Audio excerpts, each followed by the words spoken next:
6,000 צופים בלבד באו אל אצטדיון בלומפילד ביפו כדי לחזות לאור זרקורים בפתיחת עונת הכדורגל הבינלאומית. היה זה משחק בין קבוצת מכבי תל אביב לבין הקבוצה השוודית דיורגרדן.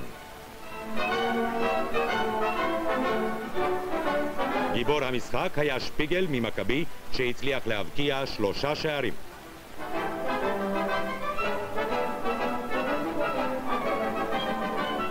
במהלך המשחק נפצע הבלם הישראלי רוזן והוצא מן המגרש.